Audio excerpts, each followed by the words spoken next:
Ready to make a real impact every day?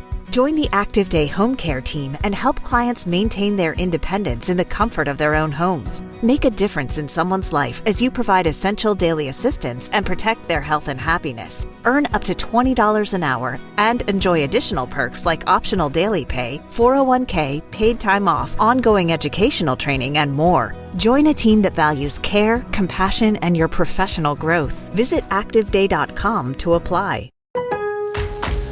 This Father's Day at Lowe's, score free gifts for the greatest dad. Right now, get a free Blackstone 8-piece accessory kit when you buy a Blackstone 28-inch griddle. Plus, get 2 free select Craftsman V20 tools when you buy an RP brushless drill and impact driver combo kit. Shop these deals and more this Father's Day at Lowe's. We help, you save. Valid through 6/15 while supplies last. Selection varies by location.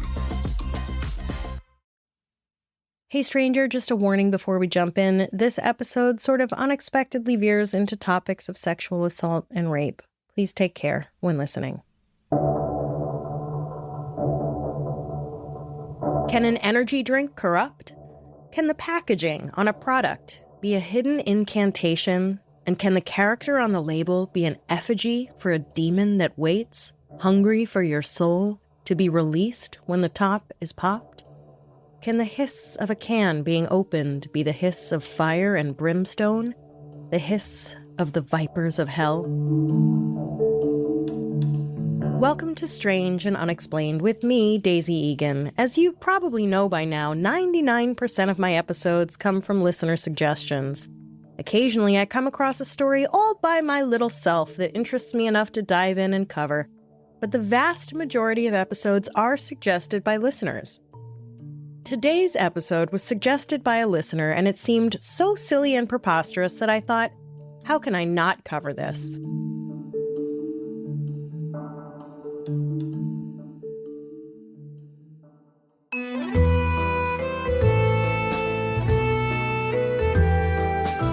I don't much like energy drinks. The first time I had a Red Bull was at a bar in France in 1997. Some German guy offered to buy me a drink and handed me what I can only describe as carbonated cough syrup with vodka in it. Listen, you do you, but that shit is nasty. The only thing worse than Red Bull is sugar-free Red Bull. I would rather chew moldy coffee beans than drink that swill. There have been 1 or 2 occasions on which I've had to perform and felt so tired I didn't know how I was going to make it onto stage, and I have caved and had a Red Bull. In one instance, I'd woken up the night before a 2-show day absolutely covered head to toe in hives. Not only did I not get any sleep, I had to be pumped full of Benadryl to tamp down the Quasimodo-like welts all over my face and body. The only way to get through 2 shows was a lot of caffeine, so I downed a bottle of Red Bull, and while it did get me through the performance, I would not be interested in asking the audience in attendance for their review. Though I was playing Catherine in A View from the Bridge, I can only imagine I came off like a coked-up frat boy extolling the values of NFTs and bitcoins. I was in a caffeine-induced fugue state. This episode isn't about Red Bull, though. It's about Monster energy drinks, which I have never had. Until this moment. I have here in my hand a Monster energy drink. I don't know what flavor it is, it doesn't say. Tear into a can of the meanest energy drink on the planet, Monster Energy.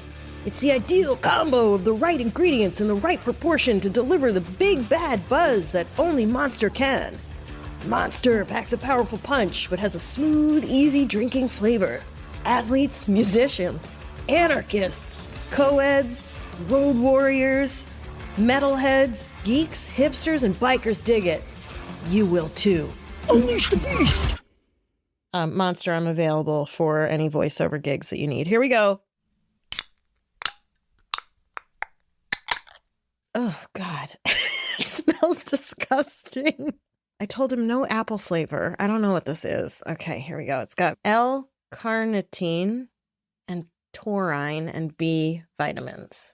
Oh, God. Okay. Oh, oh my God. Oh, that's awful.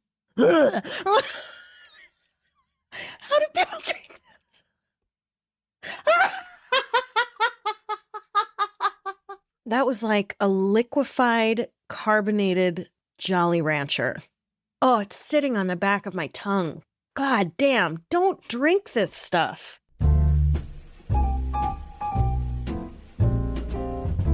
Energy drinks taste gross to me and make me feel weird, but I don't enjoy paying inflated prices for single-serving sugar water the color of pee, even if it does boast amino acids found in the semen of a bull. But energy drinks are popular with everyone else. And just because I don't like it doesn't mean I need to enlist the powers of an almighty being to bolster my case. Who do I care what you put in your body? Your body, your choice, despite what some might seem to think. There is one woman, though, who seems to care very much about what you put in your body, and Monster energy drinks are at the top of her list of no-nos. But it's not because it tastes like a gym sock covered in corn syrup, or even because of the lethal amounts of caffeine.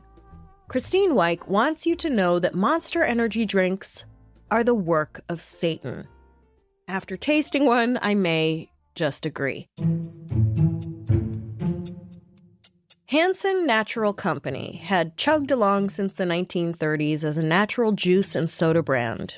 It was the kind of soda your friend's weird hippie vegan mom had on hand to go with the Boca burgers on whole wheat English muffins for dinner. That is until April of 2002 when Hansen released its new energy drink, Monster. Because of Monster's success, Hansen officially changed its brand name to Monster Beverage Corporation, probably to shake off any association it might have still had with your friend's weird hippie vegan mom. No offense, Karen, I actually secretly really liked those Boca burgers. The new extreme vibe of the new millennium rebranding came with a cool new extreme logo, and the black can with the neon green M seemingly clawed into it by some taloned beast was born. This was definitely not your friend's mom's energy drink. Red Bull may have given you wings, but Monster promised it would unleash the beast. American consumers couldn't get enough of it. Monster stood out from other similar drinks on the market, not just because of its beastly image, but also because cans of Monster are twice the size of its main competitor Red Bull, and it offers a sweeter, fizzier flavor profile too. Monster has more caffeine and more sugar, because that's definitely what we all need more of, than other energy drinks, and comes in a wide variety of flavors. Pair all of that with the company's clever extreme marketing, positioning Monster as the cool, edgy sponsor of motocross, UFC, and alternative sporting events, thus cementing its demographic, and you have a wildly profitable product on your hands. So Monster unleashed the proverbial beast and kept growing for the next decade or so, finding its way into the gullets of 18 to 29-year-olds across the nation, appearing in video games and adding new drinks to their roster to try to reach the mere 60% of Americans who weren't already diehard Monster devotees. Because that's what corporations do. They sell stuff, and then they sell more stuff.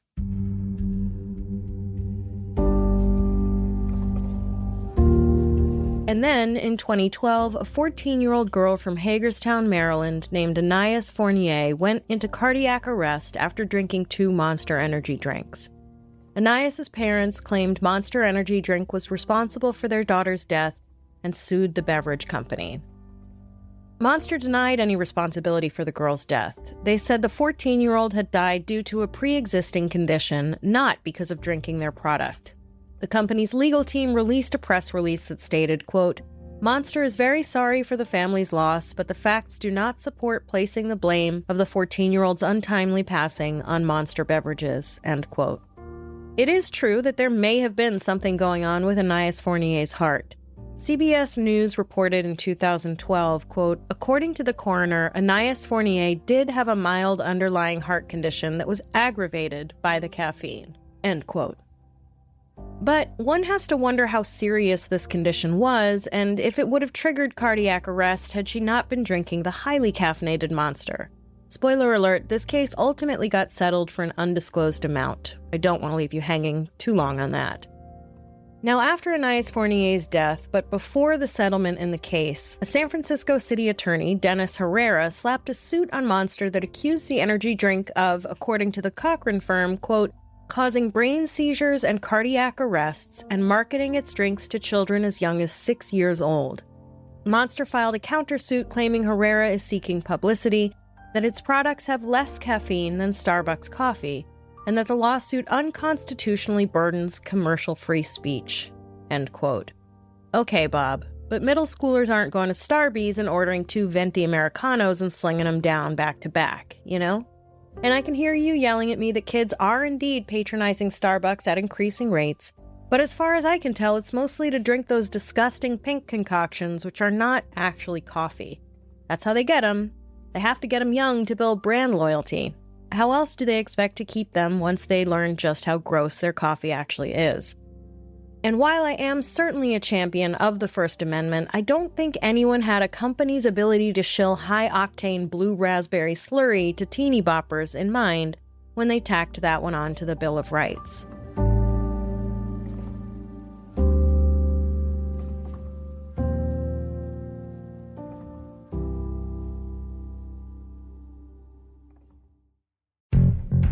Strangers, Ollie is back with their fresh, delicious meals for the beloved dogs in your life. My dogs, Pops and Noodle, love Ollie.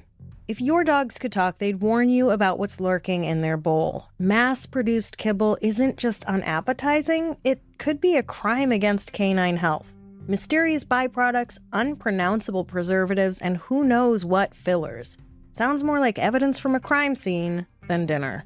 With 5 fresh protein-first recipes like beef with sweet potatoes and turkey with blueberries, your pup won't have to wonder what's in their food ever again. Because when it comes to their health, the only mystery should be where you hide the treats. All you have to do is head to Ollie's website and take their 30-second quiz, and they'll create a customized meal plan based on your pup's weight, activity level, and other health info. And for any first-timers, Ollie's going to send you 2 weeks' worth of meals, a free storage container for mess-free serving, and a guide of how to gradually switch them over to their new diet. For my dogs, I've noticed more energy, shinier coat, and they just seem happier overall. Dogs deserve the best, and that means fresh, healthy food. Head to ollie.com/strange, tell them all about your dog, and use code STRANGE to get 60% off your welcome kit when you subscribe today. Plus, they offer a happiness guarantee on the first box. So if you're not completely satisfied, you'll get your money back. That's ollie.com/strange and enter code STRANGE to get 60% off your first box.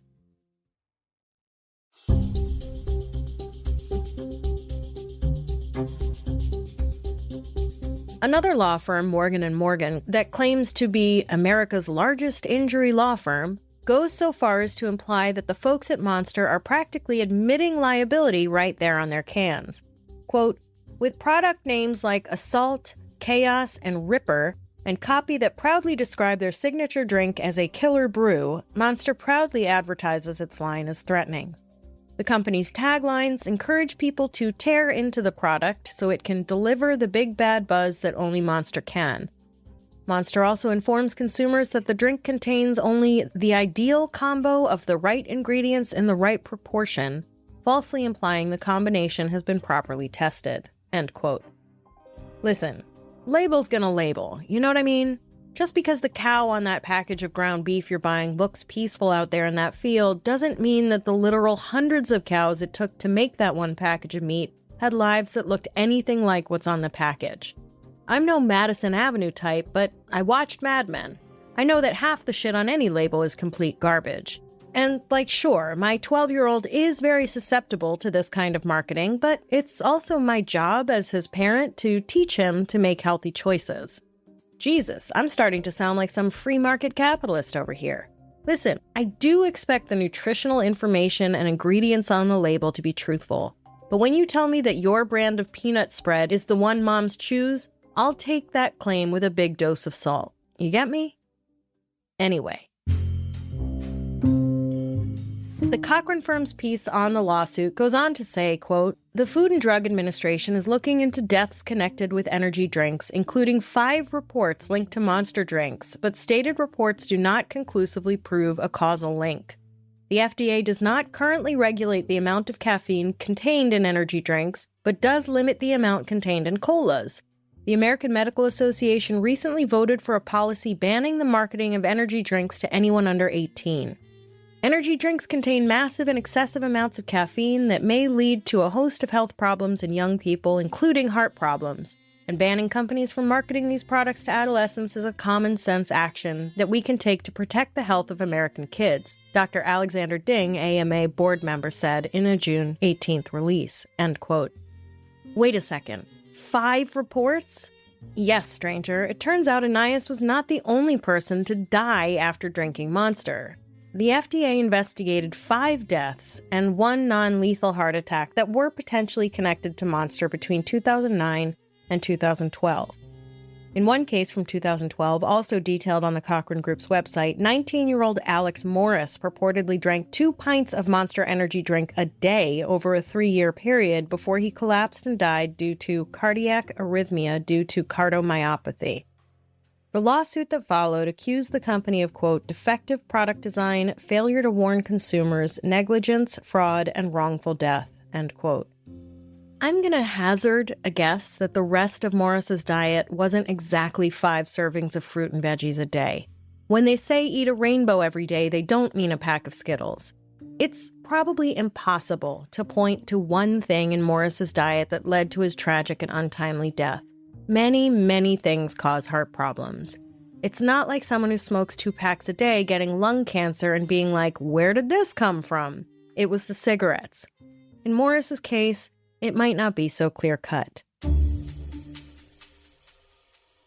Still, this case, and almost all the others brought against Monster, ended in undisclosed settlements. Here's what's really wild. Monster, it turns out, was following the FDA's supplement standards. It is essentially a soda and was somehow allowed to label itself as a supplement.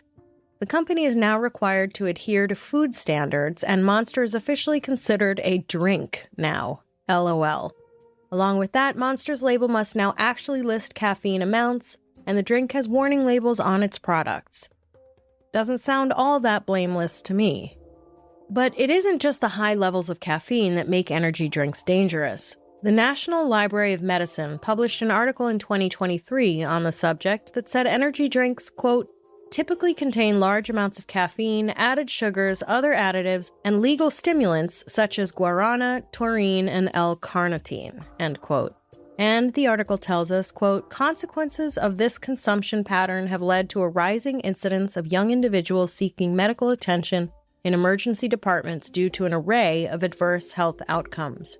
Energy drinks have deleterious effects on a broad spectrum of bodily organs, culminating in mild adversities such as anxiety, gastrointestinal disturbances, dehydration, nervousness, and tachycardia, along with more severe outcomes like rhabdomyolysis, acute kidney injury, ventricular fibrillation, seizures, acute mania, and stroke. Furthermore, instances linking energy drink consumption to fatalities have been documented, end quote. So, yeah, all of the defensive claims by the marketing department aside, these energy drinks seem dangerous. And while they now have to at least post the ingredients and warnings on the can, it just seems unlikely to me that their target demographic is carefully reading or considering the label. But that's capitalism for you. Personal responsibility reigns where corporate responsibility wanes. I believe in a healthy combination of both. One would think the scandal of possibly causing heart attacks and killing kids is bad enough to at least tank the profits and success of a product, but Monster weathered the legal storm and came out on top. Maybe this is because the company was busy suing other companies for copyright infringement and winning. Maybe it is because they branched out into sponsoring metalcore music festivals and launching alcoholic versions of their beverages. Or maybe it is because they had a little help from the Prince of Darkness. Yes, I'm talking about the deceiver himself, the wicked one, old Nick Scratch, the father of lies, Lucifer, the Antichrist. That's right, stranger, I am talking about the devil. Look at the Monster energy drink name. Look at their label. The acid green claw marks that form the M in Monster are evocative of, well, a claw. And what has claws? Why, a beast does. It says so right in their tagline, Unleash the Beast. But hey, that's all just clever marketing. It's just a fun, memorable sort of rhyming slogan. Or is it? Not according to Christian activist Christine Weick, who is usually busy yelling at Muslims and gay people, but who took time out of that important work to go on crusade for Jesus by alerting people to the satanic messages Monster energy drinks were bringing into their lives. Weick's viral video explains how features of the Monster energy drink packaging are more than just graphic designs generated by an innocuous marketing team in a high-rise office somewhere. Weick's video, which has been viewed over 5 million times, including at least twice by me, points out the M on the can made with strokes that appear to be toxic green-colored claw marks. She acknowledges that the appearance of such an image alone is disturbing to her wholesome Christian sensibilities, but then she asks you to look closer and then produces a sheet showing Hebrew characters, on which she points to the Hebrew character for the number 6, or Vav in Hebrew, which is a vertical line with a short horizontal line like a hook almost off the top left of the vertical line. Each of the 3 marks that make out the M on the can, Weick points out, look like the Hebrew character for 6. And so, she says, it could mean 666. As in, Damien's birthmark, the devil's phone number, the worst license plate luck of all time. I mean, it could look like 666, I suppose. It could also look like 3 claw marks made to resemble an M. Snopes.com corrects the notion that this is some kind of devilish messaging, saying that if a person wanted to create the number 666 in Hebrew, it would actually be written Tav Resh Shemek Vav, or 666, not using Vav 3 times in a row. But, more than that, Vav is a character with more meanings than just the number 6. It is more accurate to say that it's the 6th letter of the Hebrew alphabet than that it is the number 6, and that it serves a complex linguistic purpose. Glorian.com, a publishing company that offers books translated into and from many languages, describes Vav this way on its website. Quote, the letter Vav is a connector. It makes a connection, a bond. Vav is a channel, the means through which forces go from one place to another. This is why, aside from being a letter and the number 6, Vav is also the Hebrew word for and. Of course, in any sentence, the word and is a connector, a bridge. We say you and me, and what connects us is and. End quote. What a surprise! A character from a language that predates modern Christianity can't be reduced easily into a hyper-simplified numeric representation of the Judeo-Christian devil? Maybe the folks at Monster really did mean for the logo to mean and, representing the kind of stuttering speech someone might have when they've had too much caffeine. But it's not just easy to misinterpret the design of the M that's the problem. Oh no. Weick goes on to point out that the O in the word monster on the can has a line bisecting it, which is obviously a cross. But if Satan is using monster to sneak into the hearts and minds of caffeine drinkers, why would there be a cross in the logo? Well, because, you stupid heathen idiot, when you turn the can upside down to drink it, the cross gets inverted. Everyone knows the inverted cross is the sign of the devil.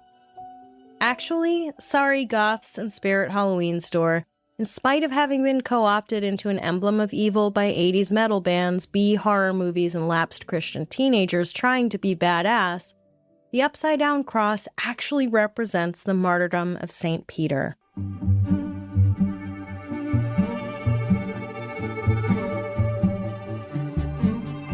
St. Peter was one of the 12 apostles of Jesus. Peter was crucified in Rome by Emperor Nero in 64 CE because Nero blamed the Christians for the fire that decimated Rome a few weeks before, and Peter was one of the top Christians around.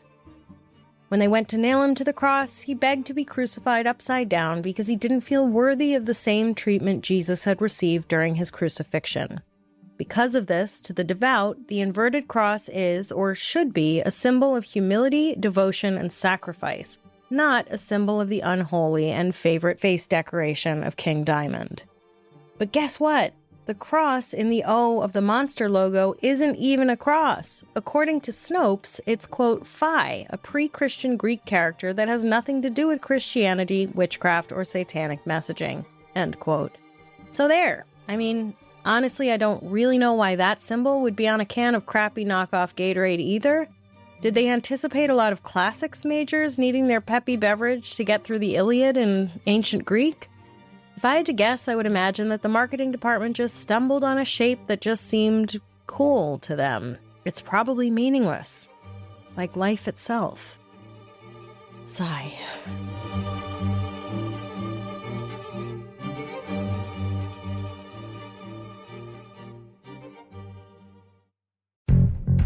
Strangers, Cornbread Hemp is back with their new THC seltzers. Did you know that more people now consume cannabis than alcohol? Maybe it's because there's no hangover? Whatever the reason, Cornbread Hemp just launched these incredible, delicious THC seltzers.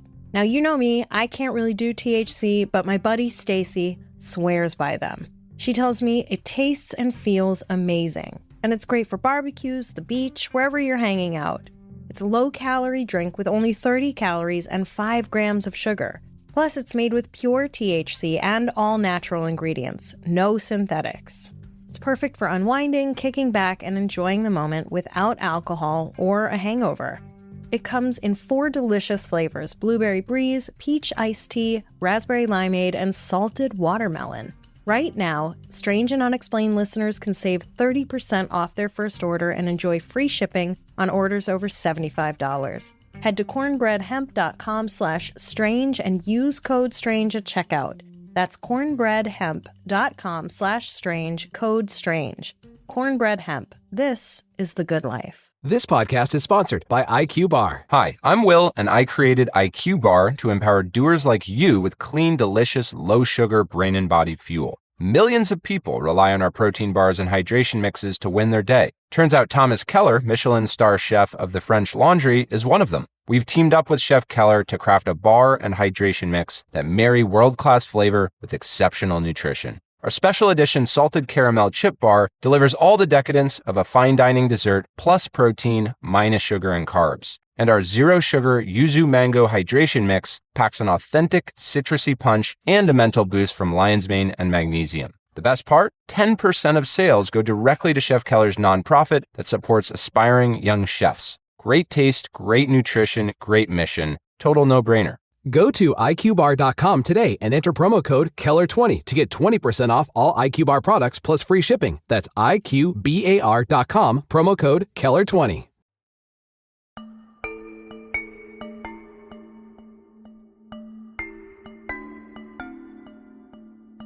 Wyke also takes issue with the slogan Unleash the Beast and warns viewers that this is a reference to the devil and that the beast, capital B, is the very one mentioned in the Book of Revelations.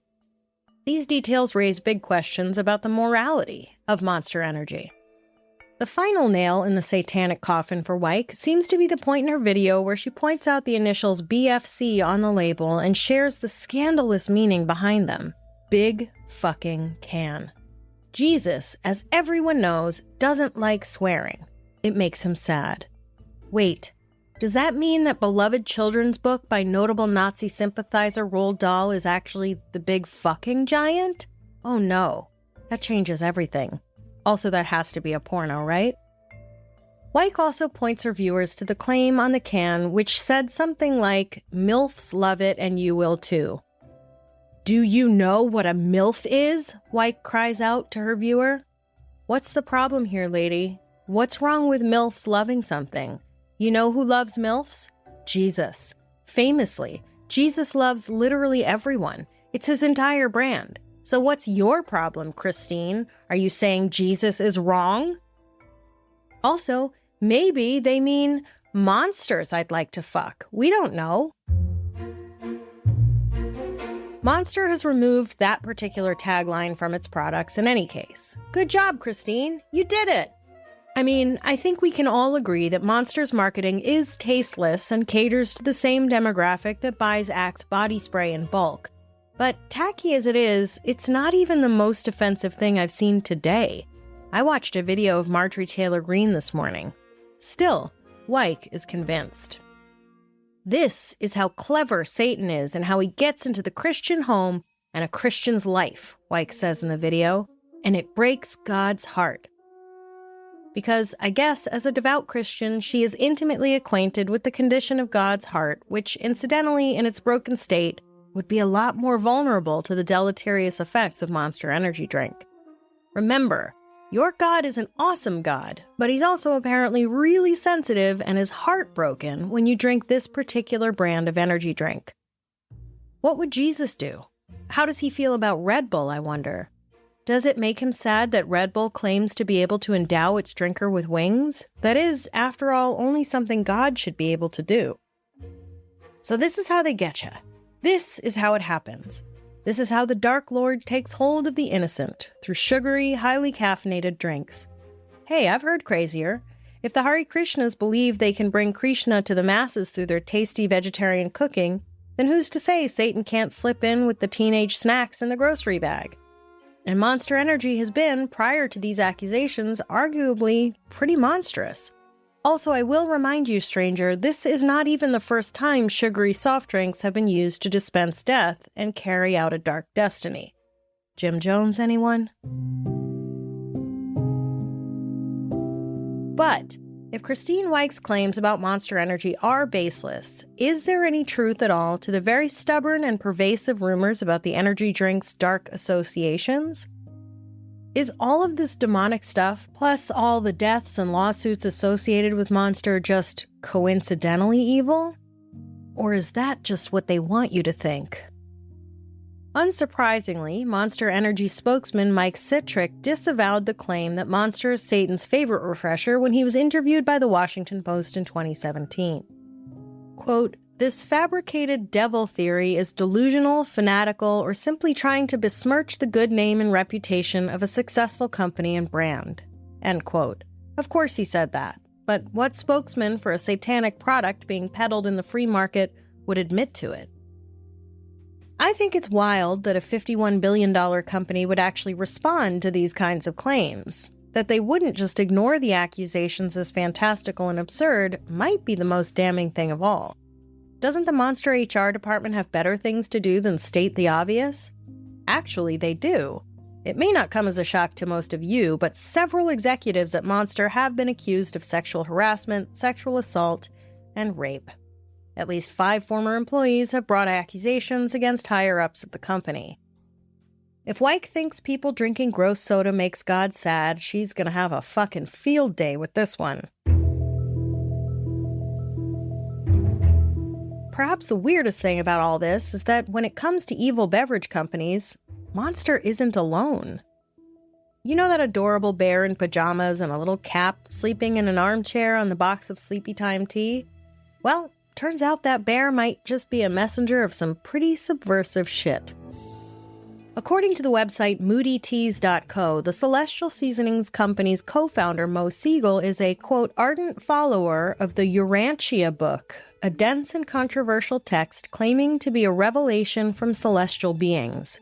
The book presents a complex cosmology and purports to offer a detailed account of Earth's history and its place in the universe.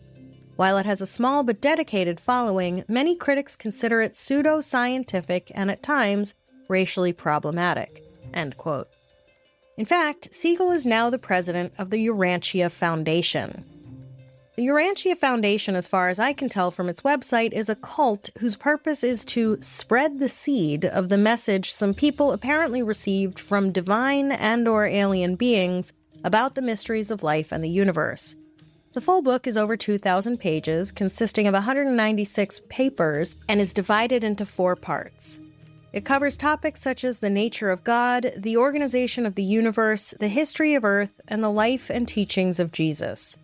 The 2 folks responsible for the Urantia book are Dr. William and Dr. Lena Sadler. These fucking guys wrote extensively on racial hierarchy and eugenics.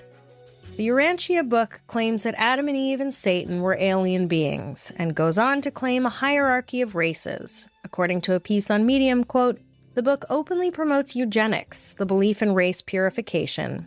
Passages discuss renovation of the racial stocks and elimination of inferior human strains, end quote.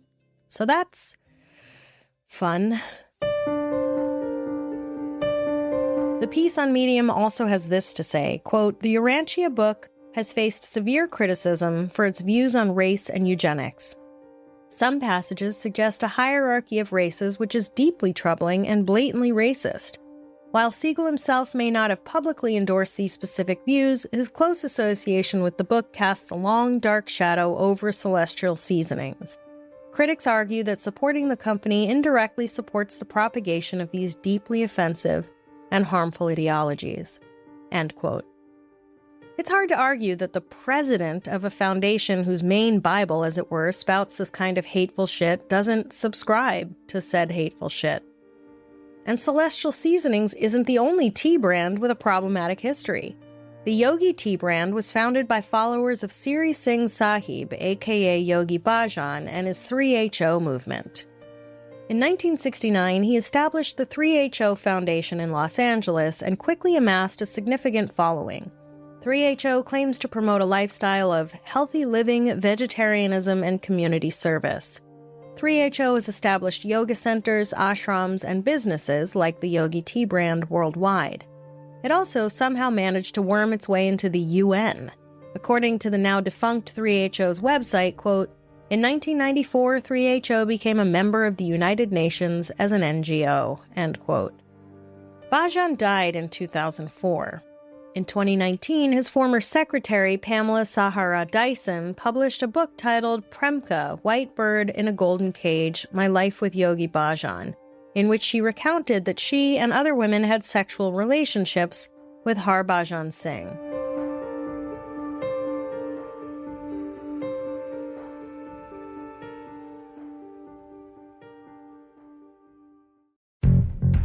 Strangers, Wild Grain is back. Wild Grain is the first bake-from-frozen subscription box for artisanal breads, pastries, and pastas. Currently, my son is obsessed with the artisanal Bavarian pretzels. I love the brioche sandwich loaf, and the blueberry biscuits are an absolute favorite for breakfast here in our house. Each box is fully customizable to your tastes and dietary restrictions. Gluten-free? No problem. Plant-based? Not an issue. Best of all, they take the hassle out of baking since all the items bake from frozen in 25 minutes or less, with no mess or cleanup. We absolutely love Wild Grain here, and I think you will too. Every item is fresh and delicious, made with quality ingredients, and it makes eating healthy so much easier. Are you ready to bring all your favorite carbs right to your doorstep? Be sure to check out Wild Grain so you can begin building your own box of artisanal breads, pastas, and pastries. For a limited time, Wild Grain is offering our listeners $30 off the first box, plus free croissants in every box when you go to wildgrain.com/strange to start your subscription. You heard me, free croissants in every box and $30 off your first box when you go to wildgrain.com/strange. That's wildgrain.com/strange, or you can use promo code STRANGE at checkout.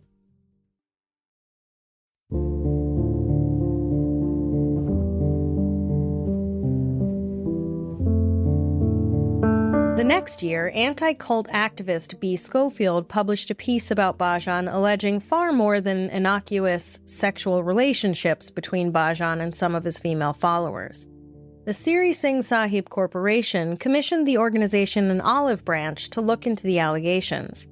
The Siri Singh Sahib's corporation's stated mission is, quote, to serve humanity through the teachings of Sikh Dharma and the Siri Singh Sahib Yogi Bhajan, to elevate individual and community consciousness, end quote.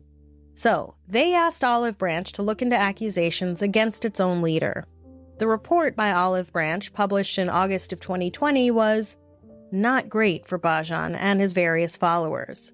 As summed up on a Wikipedia page about Bhajan, the report, quote, found that it was more likely than not that Yogi Bhajan raped 3 women, injured 8 women during sex, engaged in non-consensual touching of 9 people, showed pornography to minors, used sexually offensive language, directed women to shave their pubic hair, and directed women to have sex with other women. That his followers claim that he was celibate were inaccurate, and that he employed a variety of methods to control his students, including compartmentalization, quid pro quo, promises, threats, slander, phone calls, guarding, and/or telling women they were his wife, end quote. Wow, this got dark real fast. My point is that Christine Weick seems to be focusing on the wrong beverage in her crusade to save hapless people from partaking in the devil's juice. At the very least, it might behoove her to refocus her efforts. Perhaps Monster's logo and stupid slogans aren't the problem. What if, instead of warning people that turning the can upside down was inviting the devil into their hearts, or that claiming that not even using the word fucking, but just its initial or the use of the term MILF meant the company wasn't Christian, which, by the way, the company never claimed to be in the first place, what if Weick had actually scratched the surface and found the legit anti-Christian behaviors happening at the executive level of the company? I'm not sure Jesus objects to MILFs, but I'm certain he objects to sexual assault and probably to companies that peddle poison disguised as fizzy lifting drinks. But because of Weick, people have more to say about whether or not Monster Energy is satanic than they do about Monster's string of wrongful death and sexual misconduct and harassment lawsuits. I would venture that more people know about the claims of Satanism than know about the claims of energy drink toxicity, which is, by the way, an official term now that so many of those claims have been made. What does it say about us? Americans, I mean. Humans, I mean, that we will accept out of hand, based on one woman's video, that the ruler of Christian hell has come to do evil and is working through a chemical-filled canned beverage intended to give more zip to the groggy masses. But we pay little heed as consumers to the dire warnings attached to the beverage, backed by scientific study and hard-won conclusions. We love to get riled up and proclaim concern about vulnerable souls. We love to invoke the name of Jesus and assert our righteousness. And all too often, we don't ask that many questions when someone seems to have Christ on their side. We also love our curated substances. Depending on our demographics, we love our fancy coffees, our low-carb alcoholic sodas, our big gulps, and of course, our energy drinks. How else can we do it all? How else can we be everything we need to be American? And of course, Monster isn't only available in America, but our penchant for extreme everything seems unique. We have to work hard and play hard. I guess Monster, with its extreme size and extreme caffeine levels and extreme sports sponsorships, just really appeals to our extreme, outsized American sensibilities. I guess it's no wonder then that we start to veer into fanaticism and hopped-up fear-based conspiracy theories. It's just another kind of extremity. Something we have been bred for in America. Maybe that should be Monster's next sponsorship. Maybe that is how they can quell the rumors of Satan worship within the brand. Shoot, Mormons didn't drink Coca-Cola as part of a religious prohibition of caffeine until 2017, when Brigham Young University decided to start selling it on their campus. And now Coke is all right with the Mormon God. I can see the taglines now. Monster Energy, extreme Christianity, extreme worship. Or they can just keep doing what they're doing. Even Satanism can't stop Monster, so maybe Monster doesn't have to change a thing. Conspiracy theories be damned. But it does make me wonder what, stranger, exactly is the beast we are unleashing when we go all in on conspiracy theory. When we drink the proverbial Kool-Aid, or rather Monster Energy, what kinds of outlandish beliefs are we opening the doors to? What kinds of murky, ill-informed judgments are we encouraging people to come to? When we look past facts and data and start to only trust our bad feelings about things, are we just enhancing our intuitive sense of things?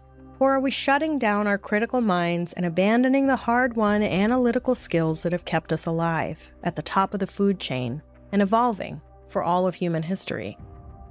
It's hard to parse out.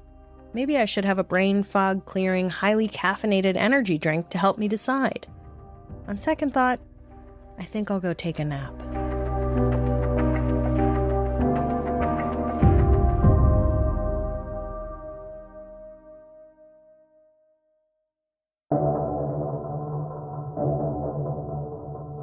Next time on Strange and Unexplained. In the early 1900s, thousands of young women did their patriotic duty by flocking to factories working with the brand new invention glow-in-the-dark paint.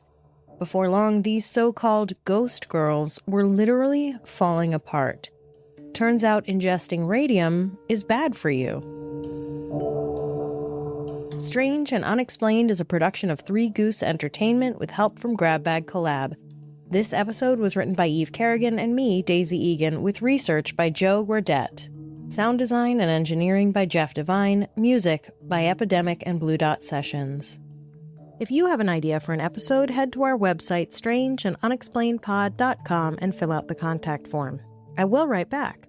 For more amazing content, join us at patreon.com/grabbagcollab, where for just $5 a month you get all the Grab Bag exclusive shows, and for $8 you get those, plus Amber Hunt's Crimes of the Centuries and Strange and Unexplained early and ad-free. Grab Bag is an all-female and non-binary owned profit share network where our contributors get to keep ownership of their shows. We strive to give a platform to those who might not be able to land themselves on a bigger network. Who knows? Maybe you have a podcast idea you'd like to pitch to Grab Bag. We've got live recordings, watch parties, book clubs, and more. Why there's so much going on over at Grab Bag, you'll wonder if we missed the memo on how capitalism works. Join me on Instagram at SNUPod, Daisy Egan, and Grab Bag Collab, or head to the Facebook page to join in the conversation. If you like the show, please visit a sponsor with our unique code, give us a quick review and 5 stars, subscribe and download, and tell a friend. Stay strange.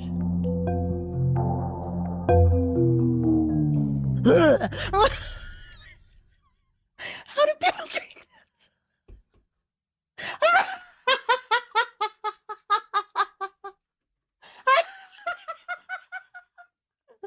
Oh my god, this shit is so disgusting.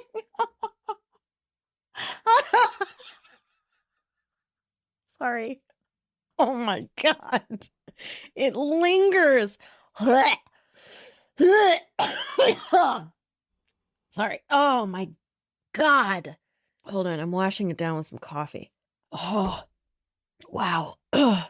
Carbonated water, sugar, glucose, citric acid, Xanax, ginseng. Okay.